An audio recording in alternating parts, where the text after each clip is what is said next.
At the end of the day, I think living well means to be able to reflect on the day and know that you have made a positive difference in the lives of other people, even if it's just one person, but that you've made a difference, that the world is different or some person is different and ideally better off because of their interaction with you or with me.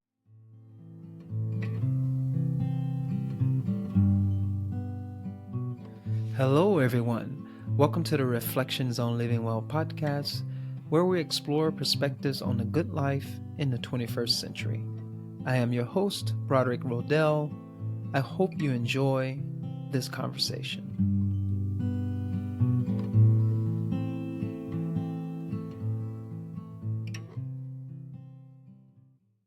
Hello, everyone. Welcome back to the Reflections on Living Well podcast. Today, our guest is Kevin Carroll.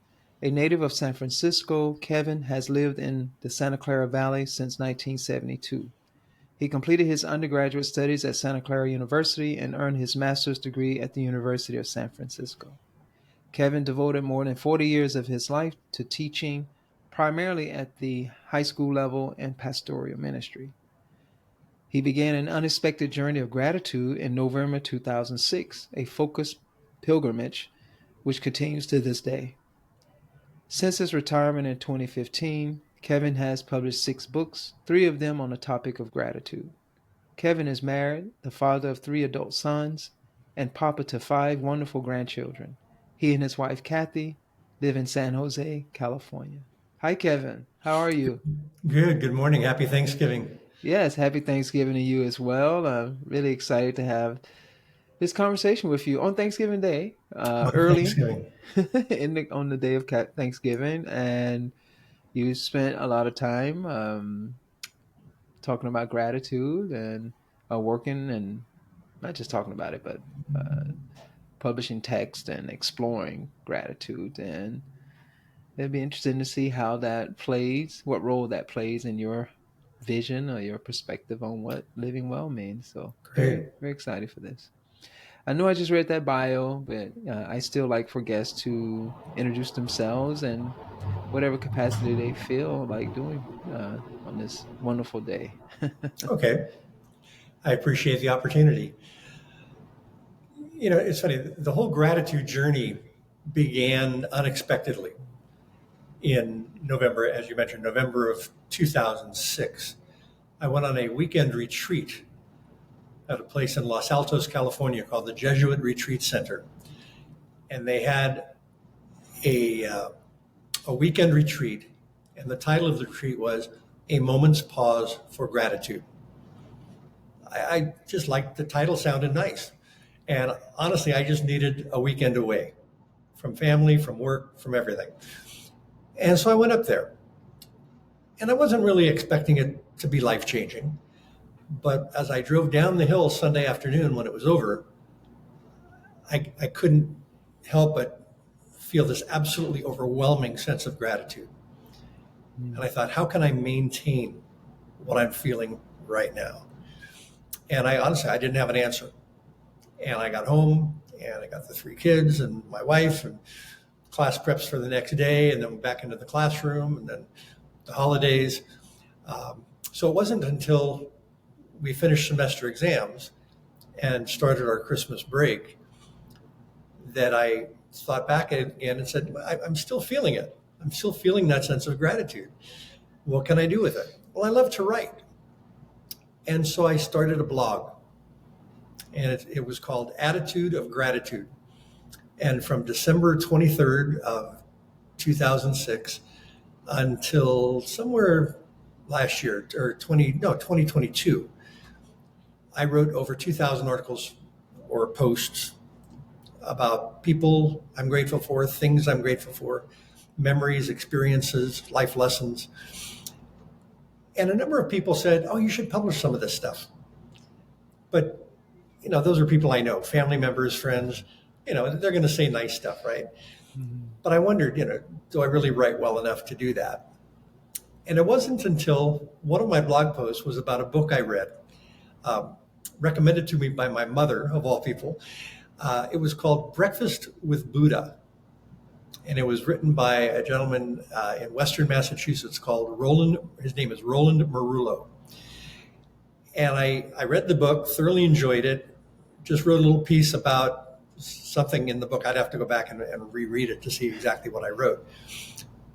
But 3 days later, I got an email from the author thanking me for mentioning his book in my blog. I hadn't expected that. I was curious to know how he came across my blog. He said that a friend of his had come across it and sent him the link. I'm thinking maybe he had one of those Google alert kind of things that when his name comes up, I don't know. But the fact that he wrote to me and thanked me for mentioning his book, I wrote back to him. I said, I have a favor to ask. I said, could you just take a look at any 3 or 4 random blog posts? You choose them. And I just have one question. Do I write well enough to publish my stuff? And I said, I'm not asking you to tell me I'm a good writer. I'm asking you to be absolutely honest with me, and say either, yeah, you do, or, you got some work to do. And a couple of days later, he wrote back and he said, most blogs are well-intentioned, but not well-written. He said, yours is an exception. I highly recommend you consider publishing your work.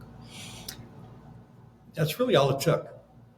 And from that point on, I had the confidence to venture into the world of publishing.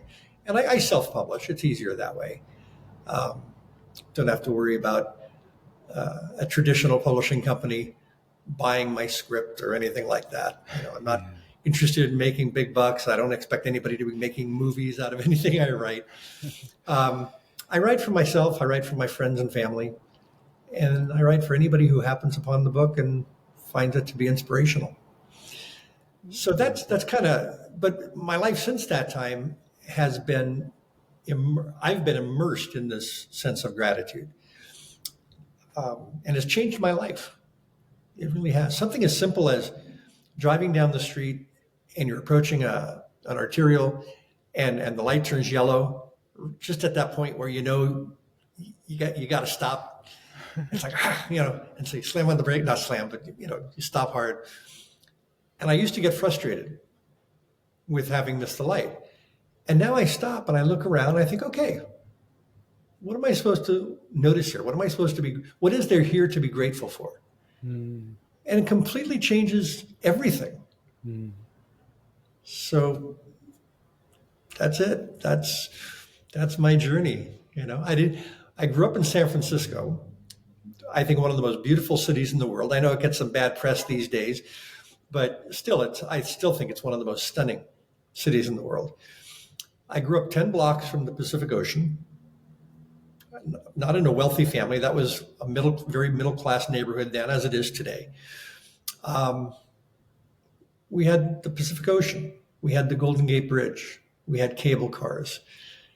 We had views from Twin Peaks. I mean, just this absolutely gorgeous city that I took for granted. The Golden Gate Bridge, that was how you got to Marin County, to the warm weather. Right. And that was it. Oh, and to the Spinnaker restaurant in Sausalito. That was a family favorite. But other than that, I never thought of that as something iconic, something I didn't realize people save for years and travel miles just to stand and look at it. Now I do. And so now sometimes I'll still take the train up to the city and walk around and spend some time just looking at the bridge, looking at the ocean, and marveling at the absolute beauty that was there my whole childhood that I just didn't appreciate at the time.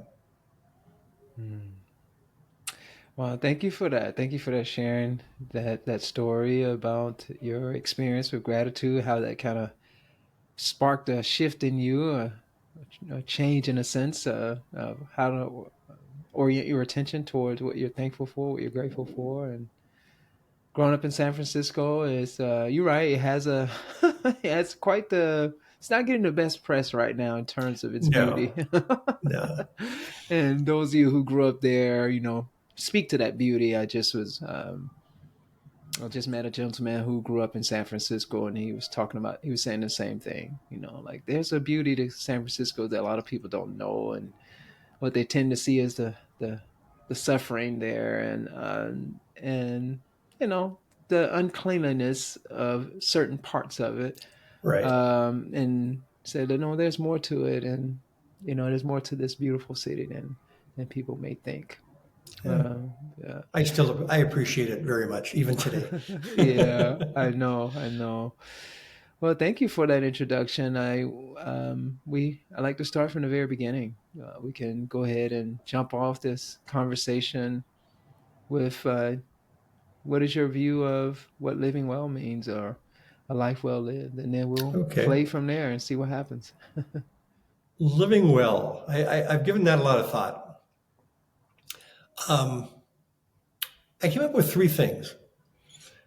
To live well is to wake up in the morning inspired, inspired and motivated to make a difference, a positive difference in the world every day. Now, I think that was a lot easier. I think that's a lot easier for most people when they're still working and they have a very clearly defined purpose for why they get out of bed in the morning and what they're going to do. For those of us who are retired, that can be a little bit more challenging. But for me, I have that sense now that I'm even more focused on how I can make a difference. I'm inspired every morning to wake up. I'm usually greeted by three of my grandchildren who live just two doors down from us, and my wife watches them during the day while their mom and dad go to work. It's a great way to start. I mean, sometimes I'll be in bed and I'll hear this little voice, Papa, Papa. I mean, what a better way to wake up, you know? But when I do get up, I am motivated. There's things I want to do. There's people I want to see. And even though I know there's people I want to see, I'm also well aware that I don't know who some of those people are yet because I haven't met some of them yet. Mhm. But I go out of my way to meet people every day. When I'm out for a walk, I try and walk every day. Occasionally, I'll wear the earbuds and listen to music or a podcast. But if I'm around somewhere where there's lots of people, I take them off because as people approach me, if they see those, they assume I've tuned them out. And so I take them off and I look at them. And if we establish eye contact, I say good morning. If they have a dog, that's always a good discussion starter. It's amazing how many people I've met. And I have yet to meet someone who isn't a good person. Mm. It's amazing. And some of these people I see again and again, and some people I never see again. And that's okay. I go to San Francisco. Being a native, I feel like that's kind of my home turf, and I have a responsibility to make sure that tourists feel welcomed and appreciated. And so as I'm walking along Fisherman's Wharf or Ghirardelli Square, the Embarcadero, inevitably I'll see people taking pictures. And if it's a couple, he'll take a picture with her, and then they'll switch. And so I just say, would you like a picture with both of you in it? And more often than not, they say yes. And I must not look very threatening because here they hand over their phone to me, and they probably look at me and say, well, we can catch him if he runs. But and when I take their picture, I always ask, where are you guys from? And that starts a conversation. And it's amazing because even if I've never been where they're from, there's still something to talk about. They'll say, well, where are you from? I'm from here. Oh, really? And then we talk about the city. Or if I've been to where they're from, we talk about my experience there. Just to converse.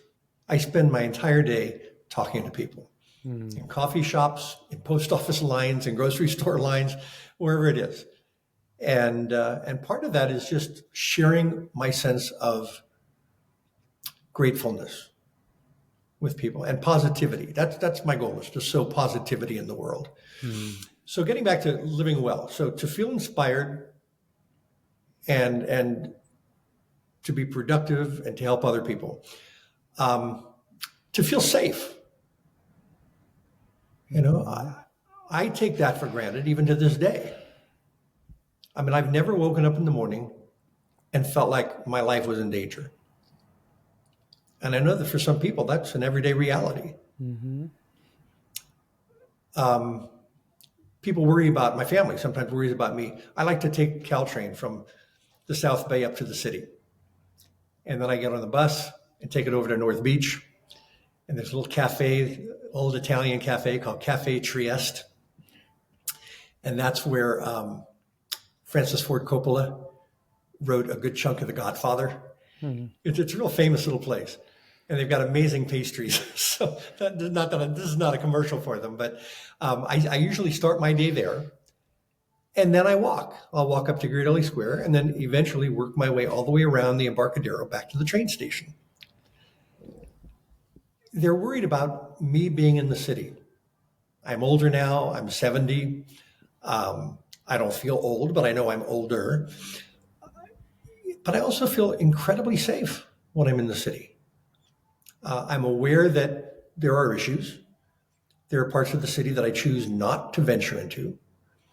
But, and I'm aware. I look around.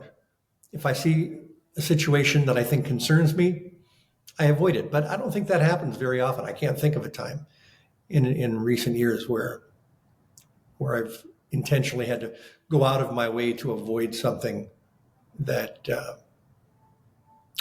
where I felt unsafe. So to feel safe in whatever environment they happen to be in at the time. And then at the end of the day, I think living well means to be able to reflect on the day and know that you have made a positive difference in the lives of other people, even if it's just one person, but that you've made a difference, that the world is different or some person is different and ideally better off because of their interaction with you or with me. So that's how I would describe living well. Oh, I love it. Beautiful. Let's unpack some of that. I think, yeah, I love that. Feeling inspired, motivated, sowing the seeds of positivity and gratitude in the world, gratefulness in the world. Yeah, doing service to others, doing serving others in some capacity by planting those positive seeds in the world. Yeah. And then safety, contributing, all those are great and very important pieces of the puzzle. And there's one that you mentioned that I don't think anyone has mentioned before, and we'll unpack the others as well. But safety, and I think that stressing the importance of being in a safe environment, because you're right. Unfortunately, a lot of people are not in a safe environment. Right. Be it a war-torn situation, be it a community or neighborhood where there's lots of violence, be it in a home where you have unstable parents or you have parents or caretakers who are abusive in various forms, Right. psychologically, physically. You're right. And when we do have, that's almost like foundational. When we have a bit of safety, it's a little easier to catapult off of that and live a good life. It's very difficult to live a good life when you're in a constant state of stress, constantly looking over your shoulders, hyper vigilant.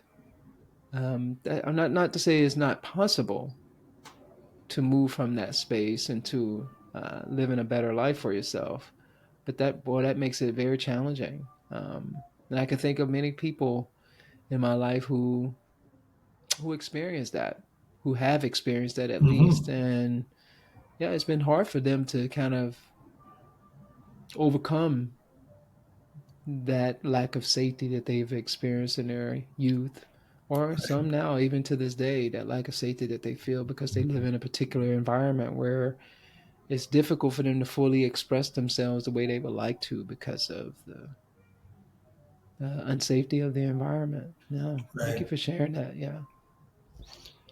Yeah. No,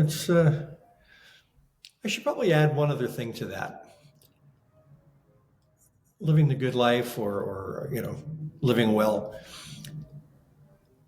I always think of it as having everything I need to survive Mm, and some of what I want to thrive. I don't need everything. I don't need the best of anything. But everything I have, I sometimes people, I shouldn't say people, um, I'm actually referring to my own kids. They look at me and they, Dad, how can you be happy? How can you be content? He said, look around the living room. He says, the couch and the love seat used to belong to your mom. The two end tables used to be your grandmother's. The dining room table and chairs used to belong to neighbors of my parents who were looking to get rid of it at a time when we needed something. Um, in my office, my desk, my home office was, I worked at a local high school here, and they were going to be closing one aspect. They had a boarding hall with about 150 students that lived on campus, and they were going to be closing the boarding hall. And they asked, when I left, I worked there for 5 years, that they said, would you like to take your desk? I said, sure. So I got that from the school. The chair that I currently use, my son works at a school that was getting rid of furniture, and he saw it. He says, oh, that's better than the chair my dad has. So he's got that. I've got two bookcases that were in my brother's office before. My brother's a Jesuit priest. He was living in Los Altos, and then he moved to spend 10 years in Rome. And when he did that, he had this furniture that he had to get rid of. So we picked up a couple of lamps and these two bookshelves. I've got a table in my office that was in my mom's home. It's like everything that we have, even our bedroom furniture, was my wife's mom's stuff. You know, it's like, yeah, none of it's new, but it's all functional and it's all nice. And yes, some of it doesn't match, but I've got a comfortable place to sit. I've got a comfortable place to sleep. I've got an appropriate place to eat. What more do I need? mm, And so just to be content with what you have, mm-hmm, I think is a major component of the good life. mm-hmm. Absolutely. That's huge. I think, particularly for us in here in the United States, where we live in a consumeristic, an economy based on the consumption of stuff, buying stuff. And the more you buy, the more you can raise your social status in a sense. And to hear that message is important. To be content is not be content with what we have.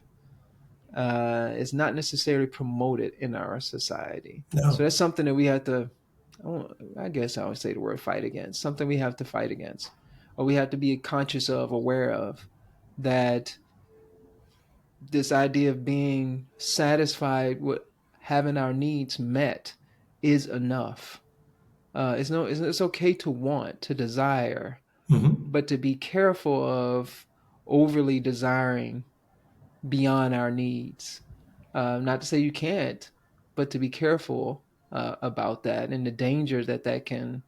Um, I guess that's the not danger, but I guess the how that can inhibit our capacity to live well, because we get caught in this cycle of constantly wanting and never being content, never being satisfied. And that's a And, com- miserable way to live. and comparing. Yes, and compare We have this exactly. terrible Mm-hmm. need to compare ourselves, and we always compare ourselves to people who Yep. have more, Yep. which leads to our own sense of dissatisfaction with what we Mm-hmm. have. Exactly. And that's why I try and tell people. I said, yes, they have the nicer home, they have the nicer car, they have more money than we have, but we have everything we need. Right. Yeah. Why do we need more?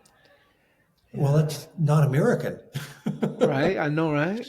Yeah. maybe that's something we should question. And I think this idea of um, the pursuit of happiness that is in the Constitution Yeah. and in the foundations of this country, like to pursue happiness. But the question is, what does that mean? And does that mean that I need to have a whole bunch of stuff that I need to continuously consume? I'm not saying you shouldn't, folks who are listening here. We're just having this exploration of this and recognizing that we can get caught in that cycle of constantly wanting. And there's a little dopamine hit. There's a little Big little time. hit of satisfaction. We That's a little feel good once we get that thing that we wanted. But that And how only long lasts does that last? momentary. Momentary. It's a momentary satisfaction, and in the next few moments, we're looking for something else. Right. Just like around Christmas time is one of the most depressed times after Christmas. The weeks after Christmas are very depressing for folks. They've spent all this money buying all this stuff. They had a momentary high, and then it's gone. Yeah. And then you want more, but you've exhausted your resources. For at least a lot of working class folks who've exhausted their resources to get stuff, and they feel like the kids are not appreciating it because I'm like, they're Hmm. the same as you. They got that thing that they wanted, and then after a few weeks, well, I'll move on to the next thing, and I we think get we could all caught be in this cycle. challenged. I'm Hmm. sorry. I think No, we could all no. be challenged to walk around our homes and identify things that at some point were things that we deeply desired that Mm. we got that now sit unused. Right. I mean, seriously, Yep. it's just, there's a fine line, I think, between contentment and complacency. Yes. Yes. And that's what I do worry about. Mm. I try and Yeah. convince myself I am content, but sometimes I have to ask myself, or am I just complacent? Mm-hmm. And I try and be honest with myself and say, no, I honestly believe that I'm content. It's not Mm-hmm. that I'm not willing to work harder for something more. I'd like to think that I worked pretty hard throughout my entire career, but I chose a career that doesn't pay well. I chose a career that um, didn't allow me or my family to do a lot of the things that other families can do. I've never been to Europe. My kids have never been on major vacations. I've never been on an ocean cruise. Um, Vacations for us were going to Pacific Grove for a couple of days, or Lake Tahoe, or staycations. When the kids were small, we'd just go to a local hotel that had a swimming pool, and we'd do those in the wintertime because we live in a condominium.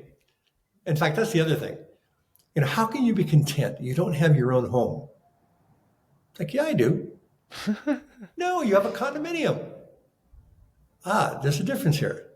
I said, I don't have a house, but I have a home, and that is my home. And Mm-hmm. I'm absolutely content. I love the place. Now, would I like a bigger house? Sometimes. Not on the weekends when I'd have to go outside and do all the household chores. The HOA comes in and they've got the landscapers that do all the outside maintenance. So when my kids were growing up, I was free on Saturdays to go to their games. Never had to worry about, got to stay home and do the lawns, got to stay home and paint the house, or anything like that. So, yeah, but there is a fine line there. Yeah, I'm glad you. Yeah, I'm glad you did that because it is a fine line, and yeah, being content doesn't mean being lazy, Right, or right. not having. Being content doesn't mean not having aspiration or motivation that you mentioned. That is an important part of living well. To an aspiration has a desire, a piece to it. Yeah, So we're not saying that no desire or no wanting. It's being mindful of the what we desire and what we want. And what we aspire for, what is motivating us. Am I motivated by my social conditioning to have stuff and not be content? That's a recipe for disaster. Yeah. But if am I motivated to get my needs met? Okay, that's great. Am I motivated to serve others? Great. But to unfortunately, I see it. I can see, I can feel it even on myself. This force, this cultural force of that's impinging on my mind sometimes. Hey, do you want that? Look at that, what you can have. Hmm. Ooh, that would make you cool if you get that. That's constantly there. And we have to be mindful of it, I think, because we can fall into this trap that we're speaking of, where we're in a vicious cycle. You see folks who are working class, lower working class, feeling like they need to have the biggest television, feeling like they need to have the newest sneakers, hundred to two Right. hundred dollars sneakers, because that gives them a certain amount of social capital. Right. Are there bad people for it? No, it's the social conditioning. But then you see those same folks suffering, angry, feeling like they don't have enough. They can't keep up with it because you just don't have the financial resources to keep up with it. Or you find people who are super wealthy, it's just similar, that they keep going on and never find satisfaction, can buy more and more and more and more, but never find a moment of contentment. Well, they have moments of contentment, but a continuous, a steady, mm, a steady flow of contentment, I guess is one Yeah. way of saying that. Yeah. The concept of, you were saying people that don't have enough, but there are people that do have enough, but they don't acknowledge Yeah. that no matter how much they have, it's not Mm-hmm. enough, Yeah. that they want so much more, Mm-hmm. and that they could have more of what they want if they could put into practice the concept of deferred gratification. Mm-hmm. Putting off until some other time that they want right now because it would be better off for them at a later time. I mean, just basic savings. Mm-hmm. Somebody gets a job, they get a paycheck, and they spend the money. And then they complain that they have no money. Mm-hmm. That's tough. Mm-hmm. Why don't you have the money? Well, I don't make enough money. Well, actually, maybe you do make enough money. How are you spending the money Yeah. that you make? Mm-hmm. When my wife and I first got married, we were making a decent salary combined, but we didn't have anything to show for it for the first year. And so we started writing down everything that we spent every day, just to give us a better idea of where's the money going. Mm-hmm. And we realized how much money we were spending on meals out. Lunch, dinner, snacks. We spent a fortune on meals at restaurants. So we started eating at home more often. Wow, all of a sudden we had a lot of money. Not a lot of money. I mean, we had a lot more money. And that's all deferred gratification thing. Yeah, maybe I would like to go out to dinner tonight, but I can spend $60 at a restaurant, or I can spend $15 to $20 on a decent meal here at home. Mm-hmm. In fact, even that's a pretty generous. You can save a lot of money with mac and cheese. I'm not suggesting mac and cheese every night, but it's just you can have some good meals at home for a lot Yeah. less. Granted, do they taste better at the restaurant? Yeah, they do. Why? All the salt they put on it, which we shouldn't be having anyway, right? Yeah, I love what you're saying because it goes back to what you were saying also about, I think, the way I'm interpreting this, it was with the furniture and the things that you have in your home.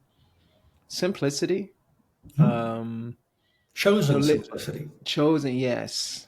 Chosen simplicity, yes. Great clarification there. Um, living within our means. what we have. I think even if we don't have a lot, can I live within my means? And it kind of forces you to, when you don't have a lot, it can force you. It can. It doesn't always in this society because I've seen it up close. It can force you to really consider your choices. Hmm. Do I need that? And if you have that awareness, that consciousness, that conscientiousness of, I want to feel a sense of contentment in my life. You might not even use those terms, but you just want to feel like you're not always chasing. And if you don't want to feel like you're constantly chasing something, you're like, okay, this is what I have. I have to figure out how to live within this means. And if I want more, I need to increase my capacity to consume. Right. But until I do that, I have to live within my means. And that's hard for folks, to live within our means when we don't have a whole lot.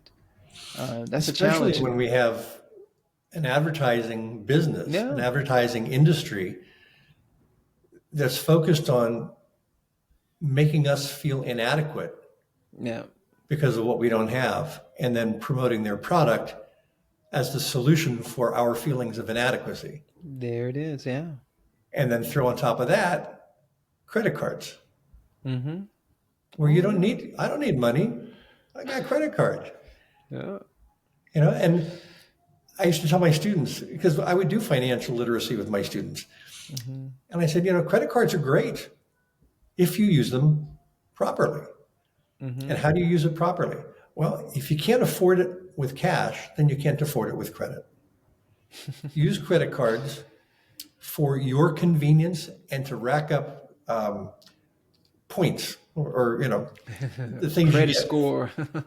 Well, that too. Mm-hmm. But my wife and I, we've been married almost 40 years, and for 40 years, we pay our credit card bill off in full every month. Awesome. Yeah. We've never carried a credit card debt. Is it because we're wealthy? No, it's because we don't spend it if we don't have it. Mm-hmm. Wise Yeah. lessons for life there. People complain about the price of gas and the price of groceries and everything, but you know, to be paying 18% interest on your credit card debt, you're not even thinking about it. Yeah, I know, right? And the credit card companies love it. The more in debt you are, the more money they make. Oh yeah.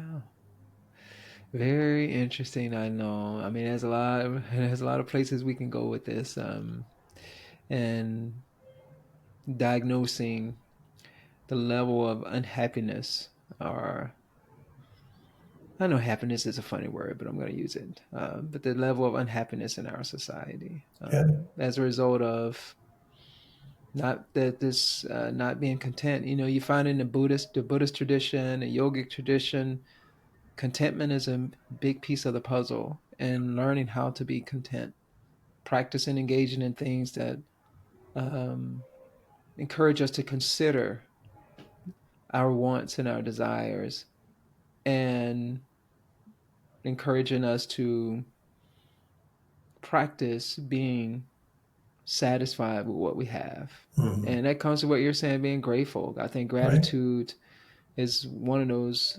Gratitude and contentment are intertwined. Um, and, Absolutely. and can you say something about that? Can you say? I know I said that they're intertwined, but can you elaborate on that if you can? Well, I think when you're grateful, you lose that sense of neediness. Mm. Again, maybe that's not the right word, but neediness is what comes to mind. This morning, I stopped by a coffee shop. And as I was driving into the parking lot, this young man in a car was coming out. I don't know what kind of car it was. I've never seen it, but it was beautiful. It was sky blue powder blue. I don't know how to describe it, but this unusual blue for a car. Convertible. We're in California, right? Convertible. I'm just guessing. I'm thinking maybe a Maserati, something like that. I mean, it was that type of vehicle. And I just thought, wow, isn't that awesome? But I have no desire for it for myself. Mm-hmm. I can look at him and think, I'm sure he loves it. But I wonder what's going to happen 3 years down the line, or even 3 months down the line, when all of a sudden it's just a car. It's how he gets from A to B. Mm-hmm. It's. Do me a favor, re-ask the question. I kind of lost the sense of where we were with that. Yeah, the link between gratitude and contentment. And contentment. Okay, yeah. Yeah. I think you can only be grateful if you're content. And you can only be content if you're grateful. Mm-hmm. I think it works both ways. Yeah. Yeah. Are there things that I don't have that I would like to have? Sure there are. Mm-hmm. But they're not needs, they're wants. Mm-hmm. And maybe not even strong wants. They're just like, yeah, that would be nice.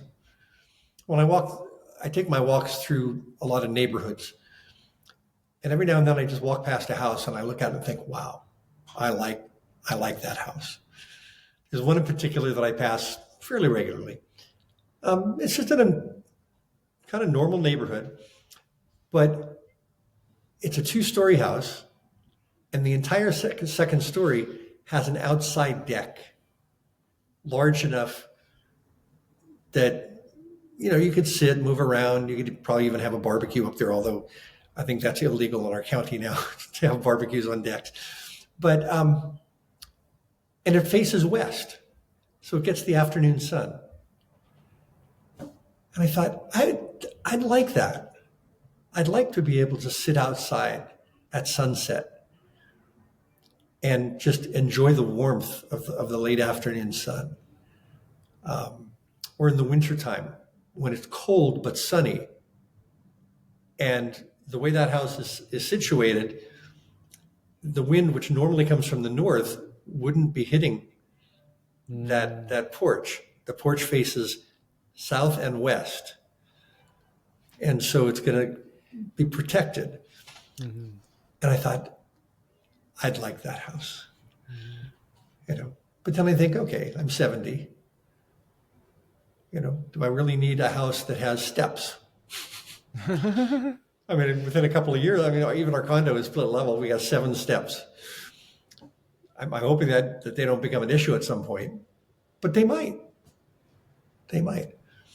But yeah, it's just, I can look at something and appreciate it and say, that would be nice. I'm happy for them that they have that. But rarely, if ever, do I have any sense of envy. I can't recall feeling envious of anyone for anything in a long time. And now that I think about it, it's probably totally connected with my gratitude journey. Yeah. Absolutely. Love it all. Love it that you brought all those pieces together there. Yeah. Love it. You also mentioned indirectly, but this is the word I'm going to choose, and friendliness. Mm-hmm. And can you say more about the importance? And I think it's really important. Part of living a good life is community and being in touch with others. But the way you spoke of it, the word friendliness came up for me. And can you say something more about that? I can, because I think it's something that people don't understand about me. Some people don't understand about me. I'll talk to anybody. My wife even made a comment one day in jest. She said, "Oh yeah, he could carry on a conversation with a fire hydrant."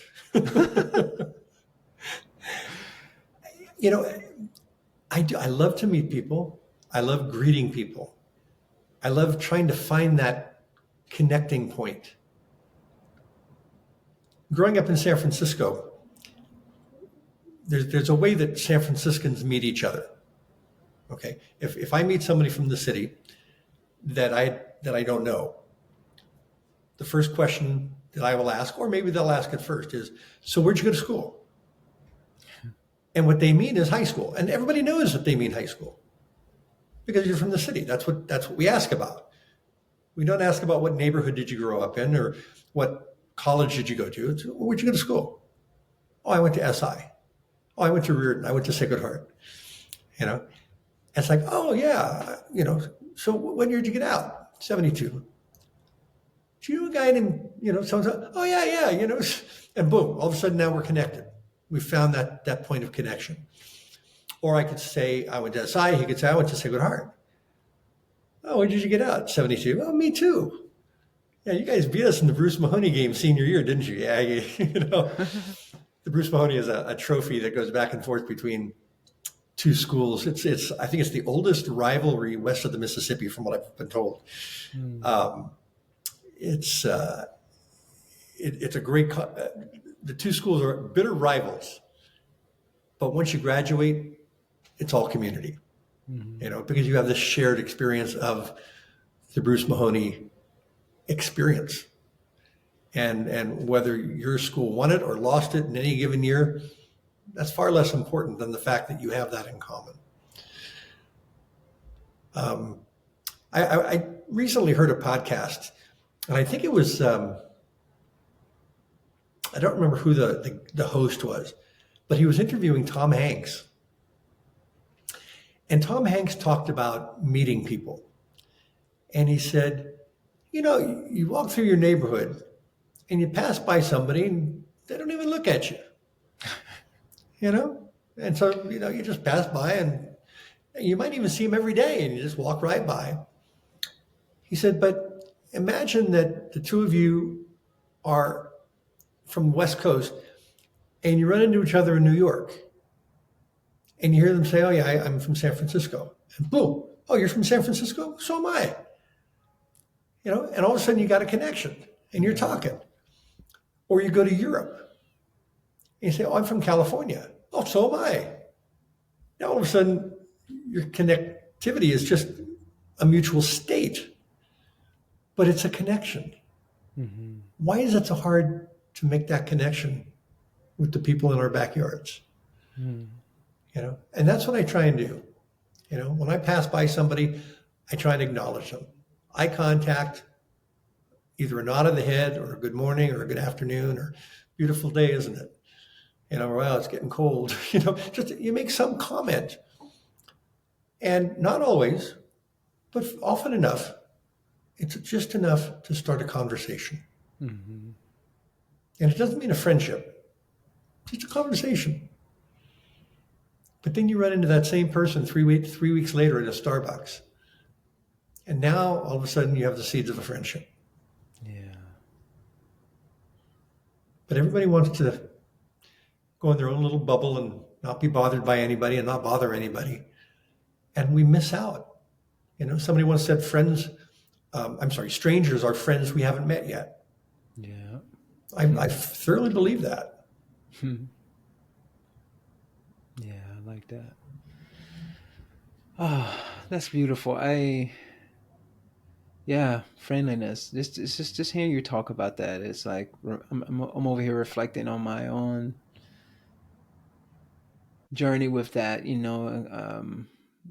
3 years ago, we moved into a new place, and where I was living, I rarely ever spoke with neighbors. Rarely ever talked with the people on my street. Every once in a while, and I would see them all the time. We just never talked. And I'm not saying it's their fault. It's just me too. And I moved here. I made a concerted effort to. It's a little bit further away, a little bit more spacious. But I feel like I have a connection with my neighbors more so after 3 years than I did in the last 7 years with the other place I lived. Even within the first month, actually, within the first month, I had more connection with those folks. Mm-hmm. Can I ask you a question? Yeah. Where do you park your car? At home? Right in the driveway. in the driveway. Yeah, Where did you park your car in your previous home? on the street. Okay. So there's that difference. Okay. I think the worst thing for community in the last 50 years is the garage door remote. Yeah. Because it used to be that you had to stop and get out of your car, and your neighbor would be standing in front of his house. He'd say, hey, good morning. And you open the garage door, and then you put your car in the garage if you do that. But you don't do that. You park it in the driveway. Mhm. You get out of the car. If your neighbor's here, you're going to say good morning. Exactly. Yeah. But we live in such a sterile society now, even in our condominium complex, where I go out of my way. It's a small 60 units, but everybody's got garage door remotes. And so you pull up to your car. I'm sorry, you pull up to your home. The garage door opens. The car goes in. The garage door closes. You miss out on the opportunity to communicate. And so that's why I love the fact that we have a swimming pool, a community pool. I'm not a big swimmer, but I love spending time out there just because I get to meet my neighbors. I love walking down to check the mail because that's where I meet my neighbors. And if I see somebody I don't know, we've been there for 38 years. If I see somebody I don't know, I introduce myself because I assume that they're new. And sometimes I'm embarrassed. Oh yeah, we've been here 7 years. It's like, oh my gosh, I don't think I've ever seen you before. But that's the reality of the world that we live in today. Yeah. Yeah. I think it's important what you're doing. I think it's important. I think it's even a powerful lesson for the times that we're living in, where a lot of us, a lot of people live uh, in social media. They live on their devices, be it the phone or the computers. Well, most people, it's the phone nowadays. Mm-hmm. You don't have to look up. You can put the headphones in and listen to your music and disconnect from your environment. And I think that, it's hard to live in a society and have a society who is interested in, and this is my opinion, interested in each other's common good, or interested in the well-being of another person, if you don't feel like you can connect with that other person. Yeah. And I think the things that you're doing and you're speaking of, it's a lot easier to do in a smaller town. I grew up in a smaller town where it's a lot easier to do that. It's still not an excuse. You're an example of someone who grew up in a bigger city that does that. And of course, that's part of your personality. But it's still a big lesson to learn that we need to communicate with each other. We need to build relationships with, or it behooves us to communicate and build relationships with each other. Because we're more likely to see each other's humanity. Because if I only see people through social media posts or in the news, is they're trying to hijack our negativity bias, so they're gonna tell us all the horrible things that are going Right. on in the world. So when I see someone that looks like something that I've seen on television on the news channel, that's associated with a particular set of habits and behaviors that are um, antisocial, then I make that assumption about those folks. I never even decide to engage in a conversation with those Right. folks. That creates a recipe for a society to fall apart. Um, and it goes, I think, what you're doing goes back to one of the other things that you mentioned, and is I think you're exuding positivity in the world, but also encouraging positivity in the world. Because if someone walks up to me and they have a conversation with me and they're kind, that sticks with me. Yeah. And that I feel like, man, that's a nice guy. You know, that is a way of not just exuding positivity, but um, encouraging positivity in the world, encouraging Positivity goodness is in the world. contagious. Yeah. It's contagious. Hmm. I love that. Yeah, positivity is contagious. Negativity is contagious too, but positivity is contagious as well. Yeah. And if we are intentional about it, like what you're doing, it's encouraging for me to hear it. I want to do it more. Talk to people more and connect with people more, especially right now with all of the divisiveness in our society. It's going to be important for us to see each other's humanity. And one way of doing that is this practice that you have of friendliness. Yeah. Yeah. As social as I am, and I know that I am, and I always have been. In fact, the name of one of my books, and I happen to have it right here because at some point I'm hoping I can read a brief quote, not something I wrote, but something that John Steinbeck wrote that I quoted Mm. in the book. But this book is called The Ambassador of 38th Avenue. And that's a title, this 38th Avenue. This is where I grew up in San Francisco. Mm. Okay. Um, it's a book about life lessons, starting with life lessons I learned in my childhood. And so it's the life lessons and the situations through which I learned those lessons. And I wrote it for my boys and my grandkids. It's something to share.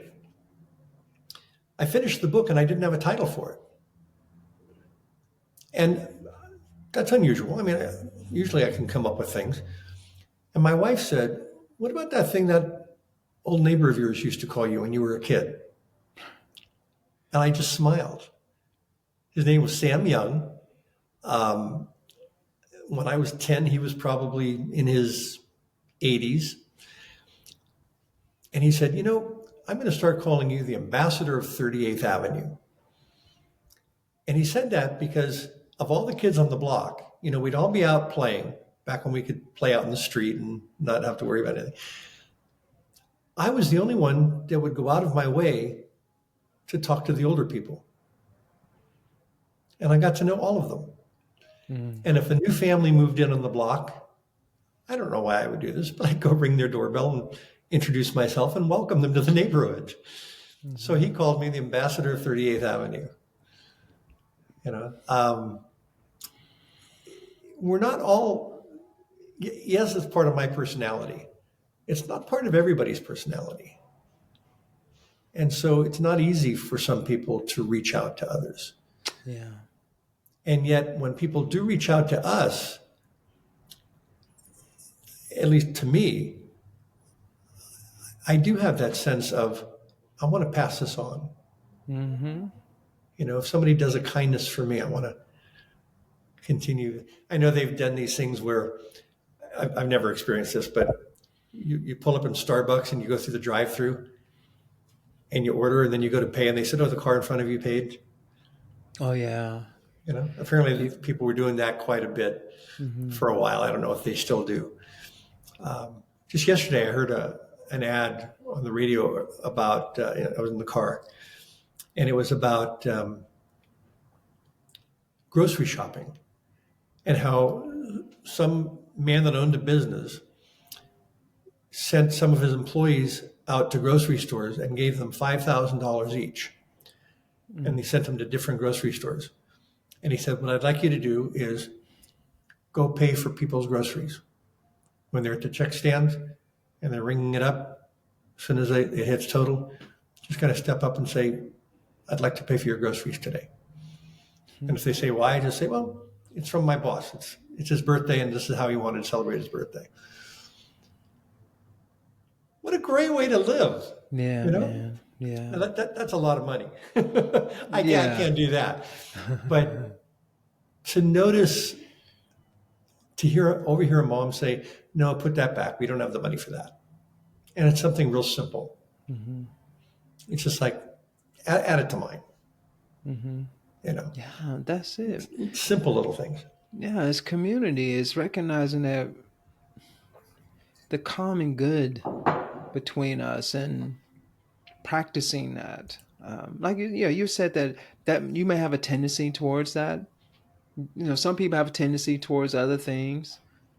Nonetheless, it's still something that we can all benefit from.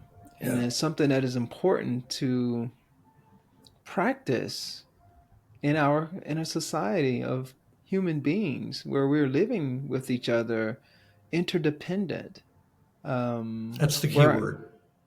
yeah, where we our actions, our choices impact others, and if we can show a little kindness just by our connecting with another human being, yeah, not everyone is going to, you know, want to connect with you. That has happened to me, you're like, oh, okay, that was weird, but that Right. doesn't mean you Yeah, stop, exactly. but you don't know what that person was going through that day.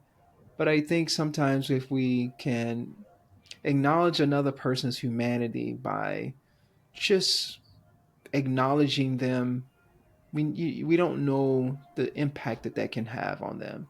That can give them a boost of joy in that day. Like you said, that positivity. You're you're exuding that positivity, which is beneficial for yourself, but also you're encouraging that positivity in someone's life when we walk up to them, say, "Hey, how are you doing? Oh, it's Yeah, a nice day today. What kind of dog is that you have? Oh, okay." Those types of things are what people feel like they feel seen, they feel like they're connected to humanity in some capacity. It's exactly. really beautiful what you're doing. I love it. And you never know when you might be the only person ever to connect with that person in that day. Yeah, exactly. Oh, yeah. You might be the only Well, person. yeah. While our time is, man, this time went by fast. It did. Well, I wanted to, I mean, we did touch on most of it. But I want to ask, do you have anything else to say about, yeah, I'm using the word service, but you kind of, that's what you meant earlier, I think. Serving others. Can you say more about that and, your desire to, and how important that is um, in living a life well lived? I can. I was blessed to grow up in a family that service was important to my parents and to their parents. And so, even in my childhood, every Christmas, my family would adopt a family. There was an agency that my dad would get information about, a family and how many kids they had and the ages of the kids and where they lived and what they needed. And we would provide food and gifts and bring it to their home. And it was a different family every year. Um, that was majorly impactful for me to see my parents orchestrating that and to be a part of it. When I got into high school, I got involved in a group that did the same thing. We provided Christmas food baskets. Um, I think in my sophomore year, we fed 25 families. In my junior year, I was asked to coordinate the program. And I thought, we can do more than 25 families. And so we did 50 families. My senior year, we did 100 families. Now they still do it at the school. And I think they do well in excess of 100. I mean, the Mm, school has almost 1,500 students. mm, And so it's just a matter of collecting food. Um, Students would go to their local grocery stores with a letter on school letterhead from me saying, you know, this is what we're doing. And they would ask the owners of the grocery stores or the managers to donate one turkey. And so we'd get all the turkeys donated. And then we asked the students to bring in, canned food, canned soups one day, canned vegetables, canned fruits, pastas, and then things like sugar and flour. Just for 2 weeks, we had designated things to bring in each day, and we'd collect it. And then in the couple of weeks before Christmas, we'd get boxes and we'd put everything together, and students would drive them to people's homes. mm, And just so I grew up with that. I grew up with this sense of service to others. And when I got into teaching, I introduced a program at the school where I was teaching that required every student in the school to do 25 hours of service. Now, we weren't the first school to do that, but the school where I was did not have a service component at that time. And, the kids, it wasn't a very popular decision. The kids didn't like it. Um, some of the kids didn't like it. Some of the kids thrived. Some of the kids did well, far in excess of 25 hours a year. But strangely, the toughest thing was trying to get my colleagues involved, because I said, as a faculty, we shouldn't be saying go, we should be saying come. And so every Friday night, I would fill my van with students who would go out to what was then called Agnew's Developmental Center. And they had a program for developmentally disabled adults. And every Friday night, even through the summer, we'd go do that. And then I take the kids out for pizza. And after a while, some of the parents were like, well, who's paying for the pizza? And so I've been doing that. I never had to pay again. All of a sudden, the parents were giving the kids money for the pizza. But it became a community thing. We did it with that particular group. I did it for 4 years. But you have to model service. You can't just demand it. You can't just require it. Good leadership says come, not go. So. Yeah, thank you. I love that you have a very caring and tender personality about you, and I think it's a good lesson for us all that exuding positivity, encouraging positivity, caring for others, thinking about others,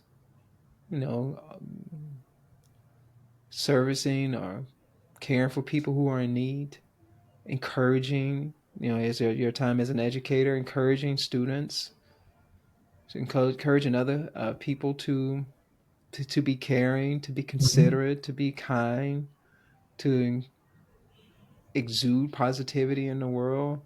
You're right, it can be contagious, and we do live in an interdependent world, and the impact that we have on another person's life simply in our choices, but directly when we serve others in some capacity.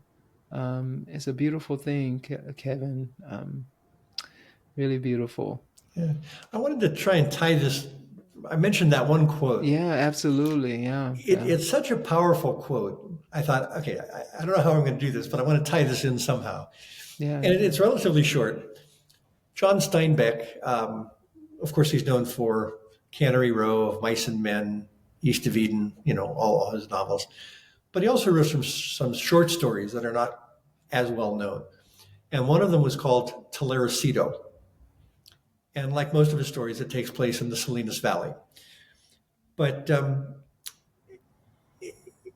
in the book, he makes a comment. He touched on the human desire to be remembered.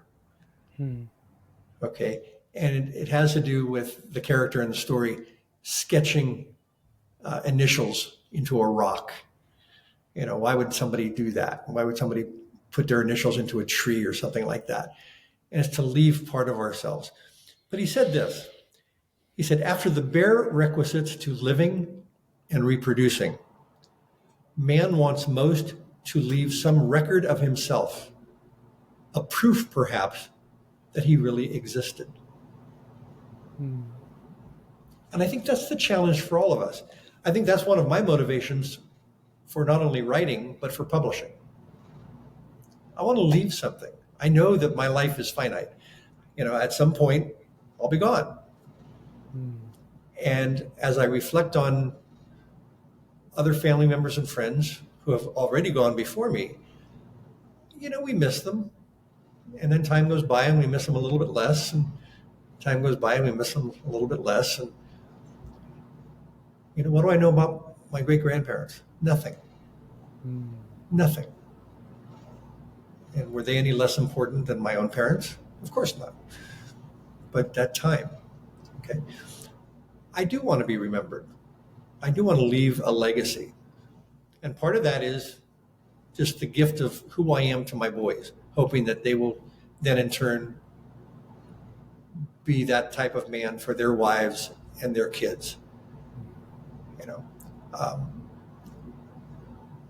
But the writing, that's what motivates me to write, is to make a positive difference with as many people as my books can possibly reach. And I don't write as a source of income. That's not what's important. In fact, I probably give away more books than I sell. I just, writing is therapy. Mm-hmm. It's therapy. But it enables me to share my passion for gratitude, my positivity, and then just to live out a life of genuine kindness. Because I think kindness is really the only real strength. Amazing, Kevin. You're beautiful, man. Thank you. Any other final words? I always want to ask that question. That was great, but any other final words that you would like to share with the audience before we close? Just one.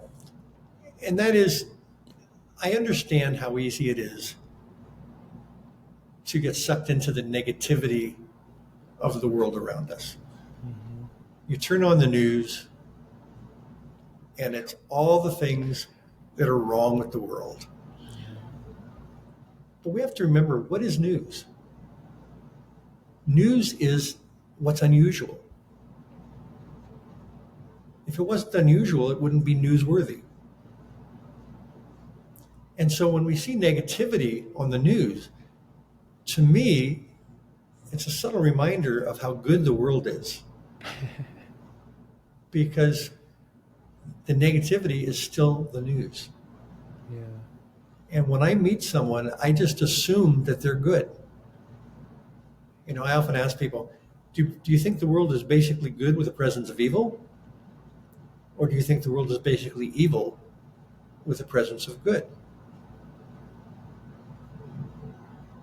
That's not an easy question for people to answer. For me, it is. I'm absolutely sold on the fact that the world is a good place, that most people are good.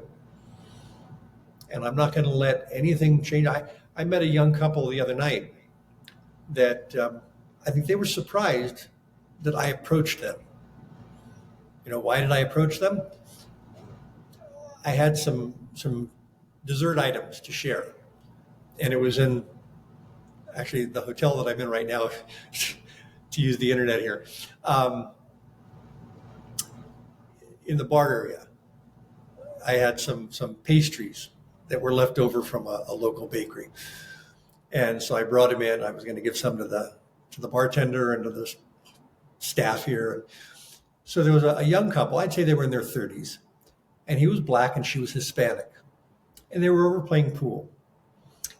And I walked over to them and I said, "Hey, would you guys like some dessert?" And they looked like, "Oh, wow, yeah, So they took some stuff and we got talking. We talked for about 2 hours. Had this absolutely amazing conversation about all kinds of things. And they even told me, they said, "It's just so strange that somebody that you would come talk to us." And I don't know if he was referring to the racial difference or the age difference or both. But I told him, I said, when I look at somebody, I don't see color. My first teaching job was in the Bahamas. 80% of my students were black. That was my first experience of being a minority. And what a great experience it was. Because through the course of the year, I remember one of the teachers asking me one time in the faculty room, "Oh, do you have so-and-so in class?" I said, "Yeah, I do." And he said, "Is she bright?" I said, "Yeah, she gets excellent grades." He says, No, is she bright?" And what he was referring to was shades of blackness. Okay, because in the Bahamas, you've got the whole stretch, you've got in fact, they love nicknames down there. And one of my eighth grade boys, it was an 7th grade through 12th grade school. One of the 8th grade kids, his nickname, and he fully embraced it, his nickname was Charcoal. Well, he was what they call black down there. He was really dark. So he was asking me if this student, he was trying to place the student. He recognized the name, but so he said, "Is she bright?" And I thought he was talking about intelligence. But I don't look at the students as black or white. When I was teaching here, I didn't look at the students as Vietnamese or Korean or, Persian. Sometimes I think people say, "Oh my God, they're from Iran." Yeah, isn't that great? It's just they're people, they're humans. And if you just stop putting labels on people and start looking at people for who they are, you're going to find out that I'm going to say more than 99% of them are amazing, good people. And when you are afraid to approach somebody, you're missing out on getting to know them. Mm. Thank you, Kevin, for that, for your positivity, for your. I need to hear that right now, post-election. So thank you for this. Thank you for being the person that you are and being a beacon of positivity in the world. And yeah, until next time, I look forward to talking with you more in the future. It's funny that you'd use that term beacon. My new blog that I started in 2022 is called A Beacon of Light. That's the name of the blog. And that's what I try and do. So thank you.